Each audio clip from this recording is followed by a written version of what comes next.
महाराज की खानदानी चोर कहा जाते हैं।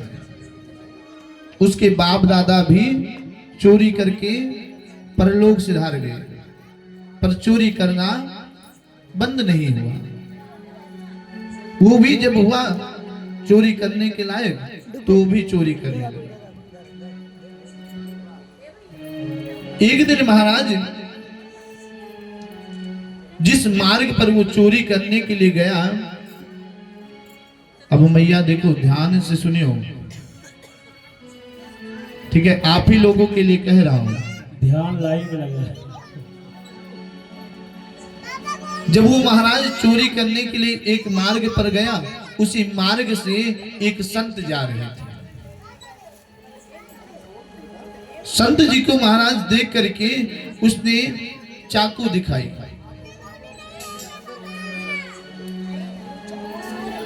चाकू दिखाता है कि जो भी महाराज रखे हो वो हमको दे दो।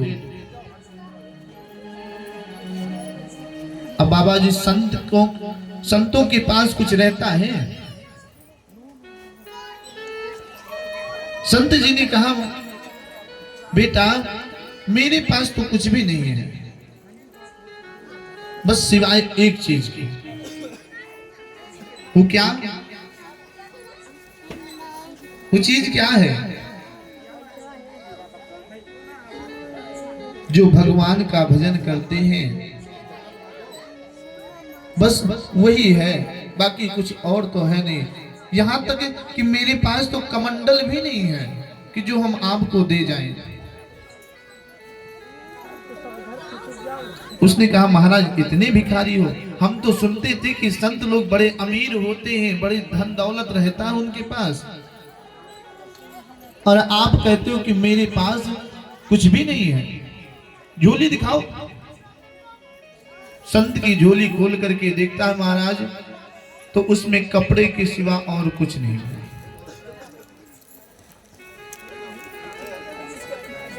उसने क्षमा मांगी कि महाराज हमें क्षमा कीजिए और आप अपने मार्ग को जाओ। महाराज संत ने कहा, अब मिले हैं तो कुछ संगत हो जाए।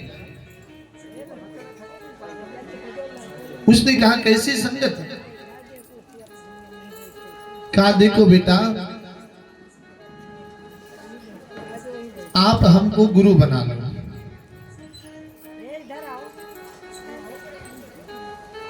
कहा, गुरु बना ले?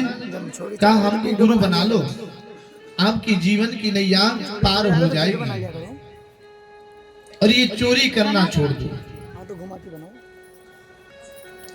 तो आप ही खाया करो। उसने कहा, महाराज चोरी करते हैं तो मेरी जीविका चलती है। मेरे बाप दादा ने भी चोरी किया है। मैं खानदानी चोर हूँ, ऐसे वैसे चोर नहीं हूँ, खानदानी चोर हूँ। अगर शादी विवाह में भी जाता हूँ तो वहां भी कहते हैं, भांडू चोर आ गया, भांडू चोर आ गया।